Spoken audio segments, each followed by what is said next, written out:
నమస్కారం. మహిళా ఆరోగ్య దీపిక జీవనరేఖ కార్యక్రమానికి స్వాగతం. గర్భిణీలు ఆరోగ్యంగా, ఆనందంగా ఉండటం చాలా అవసరం. వారిలో ఏవైనా అనారోగ్యాలు ఉన్నప్పుడు వాటి కారణంగా పడే ఇబ్బందులు, ఏర్పడే సమస్యలు పొట్టలోని శిశువుపై ప్రభావాన్ని చూపే ప్రమాదం ఉంటుంది. ముఖ్యంగా దీర్ఘకాలంగా వేధించే వ్యాధులు ఉంటే గర్భిణీలు మరింత జాగ్రత్తగా తమ గురించి, తమ కడుపులోని పాపాయి ఆరోగ్యం గురించి శ్రద్ధ తీసుకోవాల్సి ఉంటుంది. గర్భిణీల్లో ఆస్తమా ఉన్నప్పుడు ఎలాంటి సమస్యలు ఉంటాయి, వాటిని ఎలా ఎదుర్కోవాలి అనే అంశాలతో పాటు స్త్రీల అనారోగ్య సమస్యలకు నిపుణుల సలహాలను నేటి మహిళా ఆరోగ్య దీపిక జీవనరేఖలో తెలుసుకుందాం.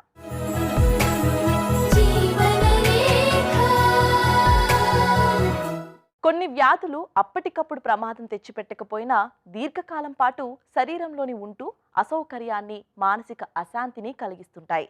ఆస్తమా కూడా అటువంటిదే. గర్భిణీల్లో ఇది ఉన్నప్పుడు సరైన వైద్యంతో నియంత్రించవచ్చు. తద్వారా పొట్టలోని బిడ్డకు ఎలాంటి హాని కలగకుండా చూసుకునే అవకాశం ఉంటుంది. గర్భిణీలు లేదా అమ్మ కావాలనుకుంటున్న మహిళల్లో ఆస్తమా ఉన్నప్పుడు వైద్యులను సంప్రదించి తమ లక్షణాలను బట్టి చికిత్స తీసుకోవడం అవసరం. గర్భిణీలో ఆస్తమాన్ని సమర్థవంతంగా నియంత్రించగల విధానాలను ఇప్పుడు చూద్దాం.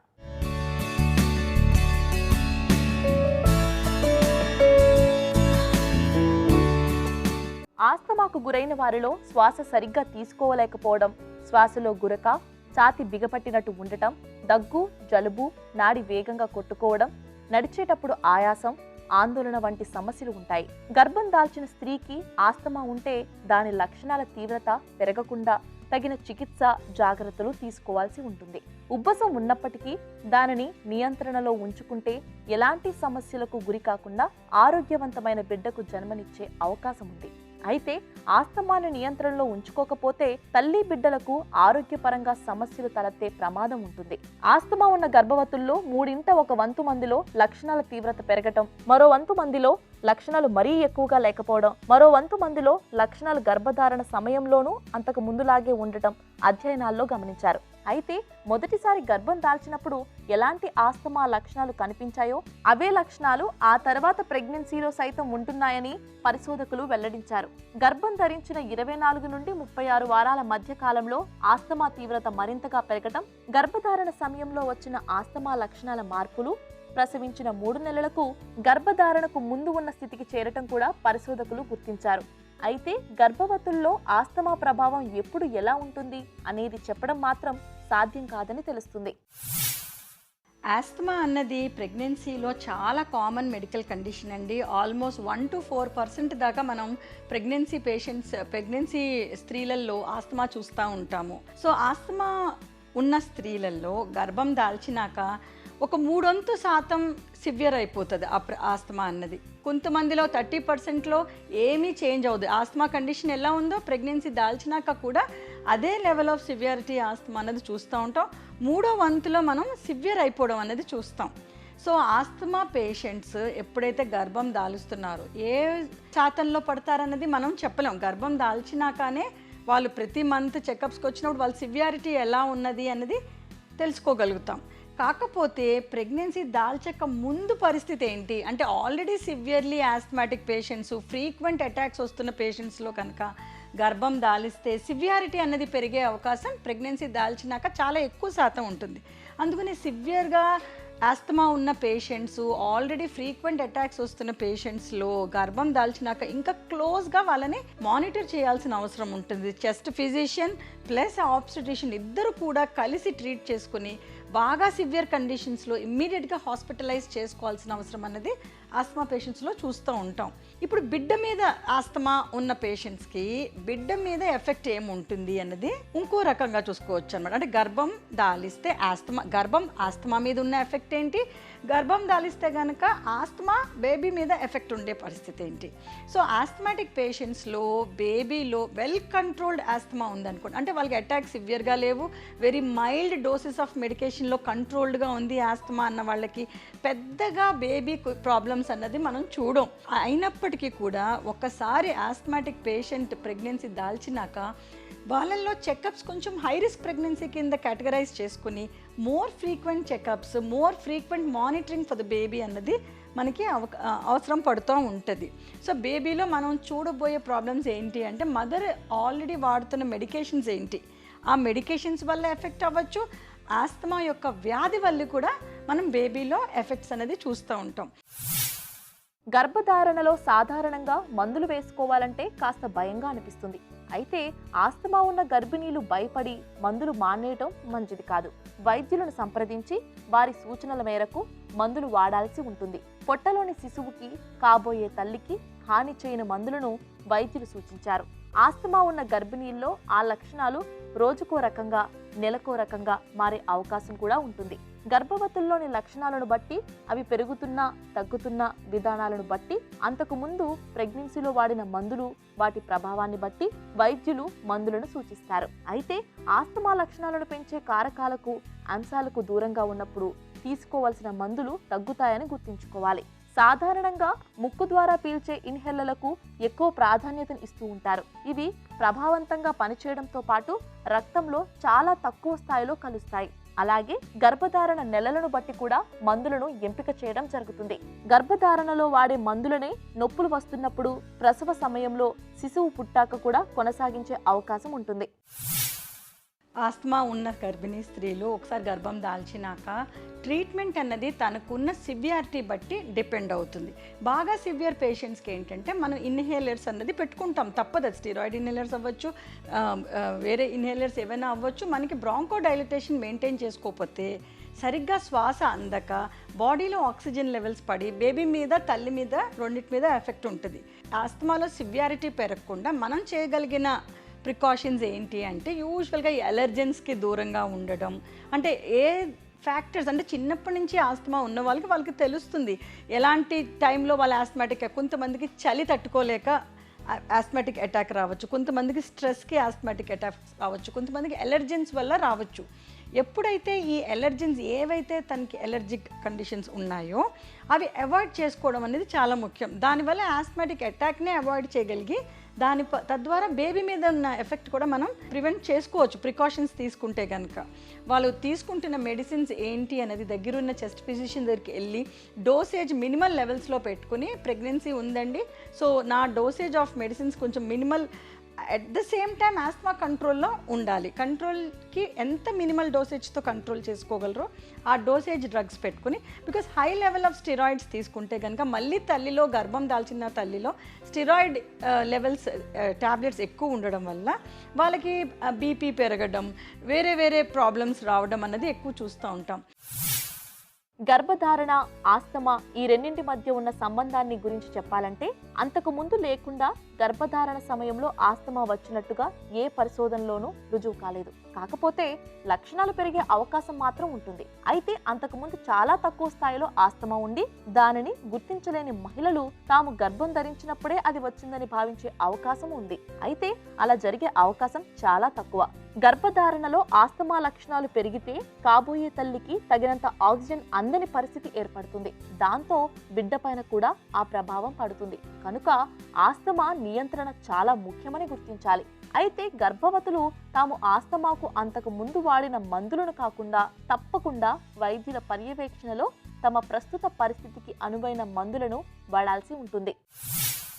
ఆస్థమాటిక్ పేషెంట్స్ అందరూ కూడా రెగ్యులర్గా వాళ్ళ చెస్ట్ ఫిజిషియన్ దగ్గర చెకప్ తీసుకుంటూ, at the same time obstetrician దగ్గర వాళ్ళ గర్భాన్ని ఎవరైతే డాక్టర్ గారు ట్రీట్ చేస్తున్నారో ఇద్దరి దగ్గర వెళ్ళి ఫ్రీక్వెంట్ చెకప్స్ చేయించుకుని వాళ్ళు తీసుకుంటున్న మెడిసిన్స్ కరెక్ట్ డోసేజ్లో తీసుకుని వాళ్ళకి ఆస్తమా కాజ్ చేసే ఎలాంటి కండిషన్ అయినా అవాయిడ్ చేసుకుంటూ ప్రెగ్నెన్సీని ముందుకు తీసుకెళ్ళటం అనేది ముఖ్యం. సో దీన్ని మనం ఒక మల్టీ డిసిప్లినరీ అప్రోచ్ అంటారు. అంటే ఒకే పేషెంట్ని 2-3 డిపార్ట్మెంట్స్ ఉన్న డాక్టర్స్ ఒకేసారి ట్రీట్ చేస్తూ, అంటే ఆస్తమానేమో చెస్ట్ ఫిజిషియను, గర్భంనేమో ఆబ్స్టెట్రిషియను, ఫీటల్ మెడిసిన్ స్పెషలిస్ట్ ఏమో బేబీని, ముగ్గురు కలిపి ఆ ప్రెగ్నెన్సీని సరిగ్గా క్లోజ్గా మానిటర్ చేసుకుని ప్రెగ్నెన్సీ దాల్చిన స్త్రీకి కానీ వాళ్ళ బిడ్డ కానీ చివరి వరకు మంచిగా healthy baby and healthy mother వచ్చేయడానికి ట్రై చేయొచ్చు అనమాట.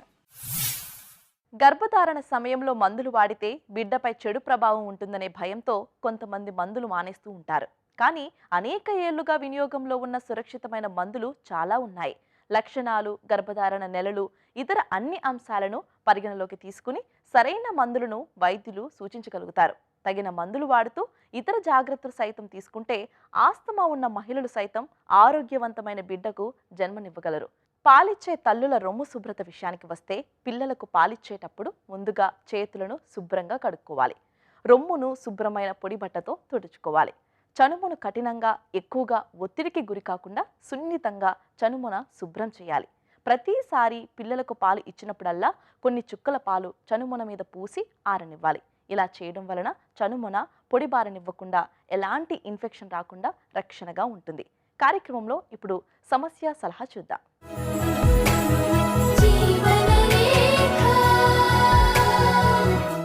డాక్టర్ గారు, స్పందన ఇలా అడుగుతున్నారు. నాకు 5 సంవత్సరాల బాబు ఉన్నాడు. గత 2 సంవత్సరాలుగా రెండవ ప్రెగ్నెన్సీ కోసం ప్రయత్నిస్తున్నాము. కానీ నేను కన్సీవ్ అవడం లేదు. మేము అన్ని రకాల పరీక్షలు చేయించుకున్నాము. అన్నీ నార్మల్గానే ఉన్నాయి. డాక్టర్ చెప్పినట్టుగా నేను బరువు కూడా తగ్గాను. మరి నాకు ప్రెగ్నెన్సీ ఎందుకు రావడం లేదు? సలహా ఇవ్వండి అని అడుగుతున్నారు. స్పందన గారు, మీకు 5 ఏళ్ల క్రితము బాబు పుట్టాడు అని చెప్పారు. అది ఏ టైప్ ఆఫ్ డెలివరీ అనేది మెన్షన్ చేయలేదు. నార్మల్ డెలివరీయా, సిజేరియన్ సెక్షన్ అనేది కూడా చూసుకోవాల్సి వస్తుంది. కొంతమందికి నార్మల్ డెలివరీ కానీ సిజేరియన్ సెక్షన్ అయిన వాళ్ళకి కానీ తరువాత తెల్లబట్టయ్యి కొంతమందికి ఇన్ఫెక్షన్ వచ్చే అవకాశం ఉంటుంది. ఈ ఇన్ఫెక్షన్ కనుక ఉన్నట్లయితే కొంతమందికి ట్యూబ్స్ అనేవి బ్లాక్ అయిపోతాయి. లేకపోతే ట్యూబ్స్లో చిన్న చిన్న మ్యూకస్ అనేవి చేరి దానివల్ల కూడా ఇబ్బంది అయ్యి ఎగ్ ట్రావెల్ చేసేందుకు దారి లేక ప్రెగ్నెన్సీస్ రాకపోవచ్చు. కానీ మీరు అన్ని టెస్టులు చేయించుకున్నారన్నారు కాబట్టి ఎగ్ ఫామ్ అయిందా లేదా చూసుకోండి. ఎగ్ కనుక ఫామ్ అవుతున్నట్లయితే మీకు హార్మోనల్ ఇంబ్యాలెన్స్ ఏమీ లేనట్లయితే ట్యూబల్ టెస్టింగ్ జరిగిందా లేదా తెలుసుకోండి. దీన్ని హెచ్ఎస్జీ అని చెప్తాం. ఇది జనరల్గా పీరియడ్ ముట్టొచ్చిన 7వ రోజు నుంచి కానీ 8వ రోజు వరకు చేస్తాము. ఈ టెస్ట్ చేయించుకుంటే మీకు ఏమైనా చిన్న బ్లాక్స్ ఉన్నా, లేకపోతే మీకు ఏమైనా బ్లాకేజ్ చిన్న చిన్న మ్యూకస్లు కానీ అట్లాంటివి ఏమన్నా ఓపెన్ అయిపోతాయి. లేకపోతే మీకు ఈ టెస్ట్లో ఏమైనా ట్యూబల్ బ్లాక్ ఉందా లేదా తెలుస్తుంది. ఒకవేళ ట్యూబల్ బ్లాక్ కనుక ఉన్నట్లయితే చిన్న లాప్రోస్కోపీ అండ్ హిస్ట్రోస్కోపీ ద్వారా ఈ ట్యూబ్స్ అనేవి ఓపెన్ చేస్తాము. అది కాకుండా మీకు ఏమైనా ఓవేరియన్ సిస్ట్లు ఉన్నాయా, పీరియడ్ వచ్చేటప్పుడు ఏమైనా ముట్లల్లో చేంజెస్ వచ్చాయా, పెయిన్ ఎక్కువ అవడము, లేకపోతే బ్లీడింగ్ ఇష్టం వచ్చినట్టు అవ్వడము, ఇర్రెగ్యులారిటీస్ ఉండడము, పొత్తి కడుపులో నొప్పి పీరియడ్కి ముందు, పీరియడ్ తర్వాత, పీరియడ్ టైంలో ఉండడము, ఇట్లాంటి కాంప్లికేషన్స్ ఏమన్నా ఉన్నాయా, ఇట్లాంటి మీకు ఏమైనా సిమ్టమ్స్ ఉన్నాయా చూసుకోండి. వీటన్నిటి వల్ల ఏమవుతుంది అంటే కొన్నిసార్లు ఓవేరియన్లో సిస్ట్లు ఫామ్ అవుతాయి. దీని ఎండోమెట్రియోసిస్ కింద కూడా చెప్పచ్చు. ఒక్కొక్కరికి ఆ సిస్ట్లు ఫామ్ అవ్వడం వల్ల ప్రెగ్నెన్సీస్ రాకుండా కూడా ఉండొచ్చు. కాబట్టి మీరు ఏమేం టెస్టులు చేయించుకున్నారు అనేది ఫస్ట్ చెక్ చేసుకోండి. ఎగ్ రిలీజింగ్ టెస్ట్ చేయించుకున్నారా, ఎగ్ ఎంత శాతం ఉంది అనేది టెస్ట్ ఒకటి, ట్యూబల్ టెస్టింగ్ అనేది ఒకటి, హస్బెండ్కి సెమెన్ అనాలిసిస్ ఒకటి చేస్తాం. ఈ టెస్టులన్నీ కనుక నార్మల్ ఉన్నట్లయితే ఒక్కొక్కసారి టైం పడుతుంది ప్రెగ్నెన్సీ రావడానికి. వీటిని అన్ఎక్స్ప్లెయిన్డ్ ఇన్ఫర్టిలిటీ కిందకి చెప్తాం. ఎప్పుడైతే మనకి ప్రెగ్నెన్సీ రాకుండా ఉంది కానీ కారణాలు కూడా ఏమీ దొరకనట్లయితే అన్ఎక్స్ప్లెయిన్డ్ ఇన్ఫర్టిలిటీ కిందకి చెప్తాం. ఈ అన్ఎక్స్ప్లెయిన్డ్ ఇన్ఫర్టిలిటీ మినిమం 30-40% మందిలో చూస్తాము. వాళ్ళకి కొన్ని రోజులు టైం గ్యాప్ ఇచ్చి స్ట్రెస్ లేకుండా ట్రై చేసినట్లయితే ప్రెగ్నెన్సీ వస్తుంది. అట్లా కాకుండా కొంతమందికి ఐయుఐ చేస్తాం, ఇంట్రా యూట్రైన్ ఇన్సెమినైజేషన్ అని చేస్తాం. హస్బెండ్ సెమెన్ తీసి యూట్రస్లోకి వేస్తే కొంతమందికి ఇట్లాంటి ప్రాబ్లమ్స్ సాల్వ్ అయ్యే అవకాశం ఉంటుంది. కాబట్టి ఇప్పుడు నేను చెప్పిన టెస్టుల్లో ఏమైనా కానట్లయితే ఒకసారి టెస్టులు చేయించుకోండి. దాంతోపాటు ఒక్కోసారి మీ డాక్టర్ని కలిసి ఐయుఐ గురించి తెలుసుకుంటే మీకు ప్రెగ్నెన్సీ వచ్చే అవకాశం ఎక్కువగా ఉంటుంది. డాక్టర్ గారు, కల్పన ఇలా అడుగుతున్నారు. నాకు పెళ్ళై సంవత్సరం అవుతుంది. నాకు 2 సంవత్సరాలుగా థైరాయిడ్ ఉంది. 6 నెలలుగా పీసీఓడితో బాధపడుతున్నాను. అయితే నేను ఈ మధ్య కన్సీవ్ అయ్యాను కానీ అబార్షన్ అయింది. 9వ వారంలో నాకు స్పాట్ కనబడింది. నాకు ఎందుకు అబార్షన్ అయింది?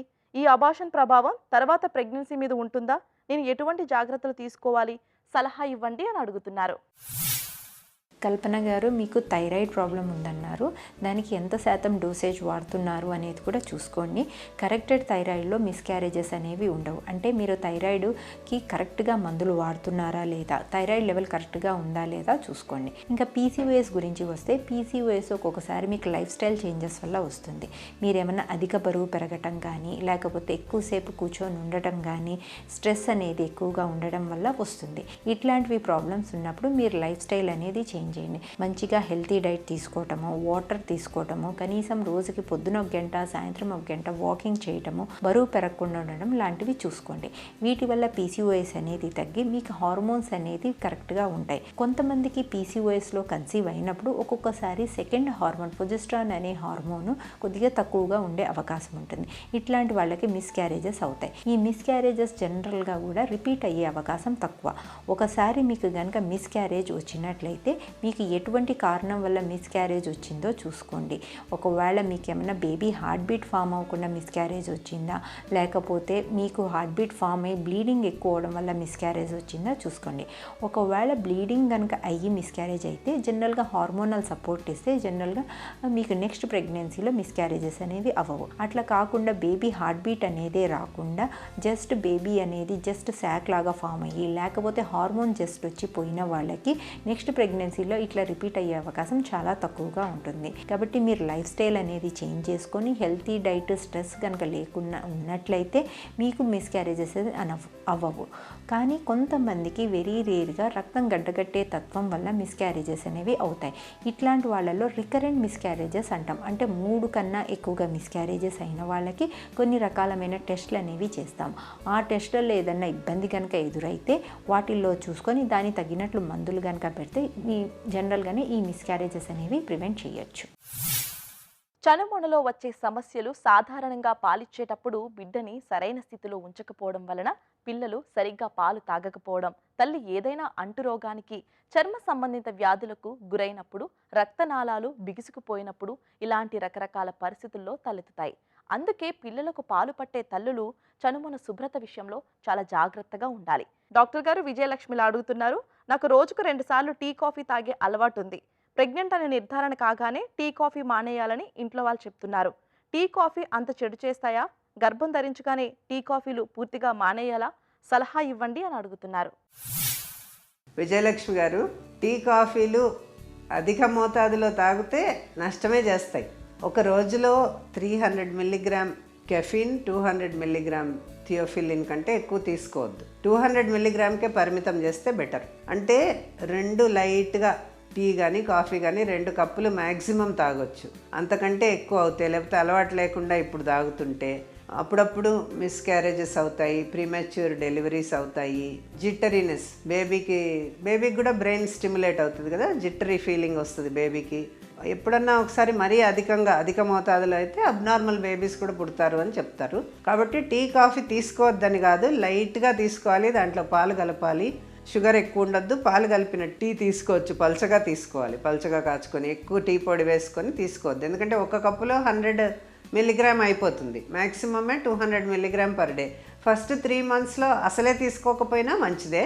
తర్వాత హెర్బల్ టీస్ అని ఈ మధ్య చాలా వస్తున్నాయి, డైటింగ్ హెర్బల్ టీసు, క్యామోమిల్ అని అదని ఇదని చాలా ఇంగ్రీడియంట్స్ ఏవేవో ఉంటాయి. అంటే దాంట్లో కెఫీన్ ఉండదు కానీ అవి కూడా చెడు చేస్తాయని నిరూపించబడి ఉంది. కాబట్టి ఎలాంటి హెర్బల్ టీస్ కూడా వాడొద్దు. జింజర్ టీ అంటారు కానీ 1 గ్రామ్ కంటే ఎక్కువ జింజర్ కూడా వాడకూడదు. ఇంగ్రీడియంట్స్ ఏమున్నాయి అని తెలియకుండా, అవి ఏం హాని చేస్తాయని తెలియకుండా అసలు ఏది వాడొద్దు. హెల్తీగా ఉండాలి. ప్రెగ్నెన్సీలో అబ్స్టైన్ చేయగలిగితే టీ కాఫీల నుంచి అబ్స్టైన్ చేయండి, అలవాటు లేకపోతే. ఈ బాగా అలవాటు పడిన వాళ్ళు 2 కప్పులకు మించి 2 సార్లకు మించి, అంటే పొద్దున ఒకసారి సాయంకాలం ఒకసారి, అంత మించి డైల్యూట్ టీ కానీ కాఫీ కానీ తాగాలి. చాలా చిక్కగా తాగొద్దు. టీ కాఫీలు అలవాటు ఉన్నప్పుడు అదే సమయానికి ఏదైనా ఫ్రూట్ తిని చూడండి, లేకపోతే ఫ్రూట్ జ్యూస్ తాగి చూడండి, వాటర్ తాగి చూడండి, హాట్ వాటర్. అది సేమ్ ఎఫెక్ట్ ఇస్తుంది, టీ కాఫీ తాగినట్లే ఎఫెక్ట్ ఇస్తుంది మీకు. కాబట్టి దాని మీద డిపెండ్ అవ్వకుండా ఆ టైంలో వేరే క్వాలిటీ ఫ్రూట్ కానీ క్వాలిటీ ఫ్రూట్ జ్యూస్ కానీ హాట్ వాటర్ కానీ సిప్ చేస్తూ ఉంటే మీకు ఆ ఎఫెక్ట్ వస్తుంది. నెక్స్ట్ ఏం తినాలనో తినే టైంకు తినేయచ్చు, ఏం పర్వాలేదు. మంచి హ్యాబిట్స్ చేసుకుంటే మంచిదే. డాక్టర్ గారు, సుభాషిణి ఇలా అడుగుతున్నారు, నాకు మొదటి కాన్పులో సిజేరియన్ చేయాల్సి వచ్చింది. పురిటి నొప్పులు భరించలేకపోవడంతో డాక్టర్లు తప్పని పరిస్థితుల్లో అలా చేశారు. అది జరిగి 3 ఏళ్ళు అయ్యింది. ఇప్పుడు 2వ బిడ్డను కనబోతున్నాను. ఒకసారి సిజేరియన్ జరిగింది కాబట్టి ఈసారి కూడా సిజేరియన్ తప్పదా అని అడుగుతున్నారు. సుభాషిణి గారు, సిజేరియను దేనికి వరకు చేశారనేది కరెక్ట్గా చెప్పట్లేదు. పురిటి నొప్పులు భరించలేకపోతే సిజేరియన్ చెయ్యము, దారి సరిగ్గా లేకపోతే బిడ్డ అడ్డం తిరిగితే, బిడ్డ సైజు 3.5-4 కిలోలు ఉండి మీరు చాలా షార్ట్గా ఉండి పెల్విస్ సరిగ్గా లేకపోతే, మీ బోనీ ఫ్రేమ్ సరిగ్గా లేకపోతే, లేదా బిడ్డ దొడ్డికెళ్తే లోపల పెయిన్స్ తట్టుకోలేక ఆక్సిజన్ తగ్గిపోయి బిడ్డ దొడ్డికెళ్తే, వేరే పొజిషన్లో ఉండి తలగాక వేరేగా ఉంటే, హై బీపీ ఉంటే, ఇంకేదన్నా కండిషన్స్ ఉంటేనే సిజేరియన్ చేస్తాం యూజువల్లీ. అయితే అది కారణం ఏంటి అని మీరు కరెక్ట్గా తెలుసుకోవాలి, ముందు దేనికి చేశారని. మరి మొదటిసారి పురిటి నొప్పులు భరించలేక చేశారు అని అంటే రెండోసారి ఎలా భరించగలుగుతారు, అదొకటి ఆలోచించాల్సిన విషయము. మేము మామూలుగా ఒక సిజేరియన్ జరిగిన వాళ్లకు నార్మల్ డెలివరీ కావాలి అని అడిగిన వాళ్ళకి ఏం చెప్తామంటే, మొదట సిజేరియన్ చేసింది బిడ్డ అడ్డంగా తిరిగినందుకో, బిడ్డ దొడ్డికి పోయినందుకో, అలాంటి కారణాలు ఉంటే ట్రై చేయొచ్చు అని చెప్తాం నార్మల్ డెలివరీకి. ఒకవేళ మొదటనే దారి సరిగ్గా లేదు, బిడ్డ రాలేదు, పెయిన్స్ వచ్చాయి కానీ అది బిడ్డ కిందికి జరగలేదు, నాన్ ప్రోగ్రెస్, ఇట్లాంటివి ఏమన్నా ఉంటే మళ్ళీ సిజేరియనే చేయమని చెప్తాం. తర్వాత సిజేరియన్ చేసిన తర్వాత నార్మల్ డెలివరీ చేయాలంటే ఒక చిన్న రిస్క్ ఉంటుంది. ఎందుకంటే యూట్రస్ మీద ఒక కోత ఉంటుంది, స్కార్ అంటాం. ఆ స్కార్ డెహిసెన్స్ అని, అది పెయిన్స్ బాగా వచ్చినప్పుడు అక్కడ ఏమన్నా స్కార్ విచ్చుకుపోతుందేమో ఆ కోసి బిడ్డను తీసిన జాగాలో అని అదొక భయం ఉంటుంది అంతే. కాకపోతే లో పర్సెంటే, 0.5 to 4% అంతే ఒక సిజేరియన్ సెక్షన్కు. మిగతా 95% of the time you may deliver.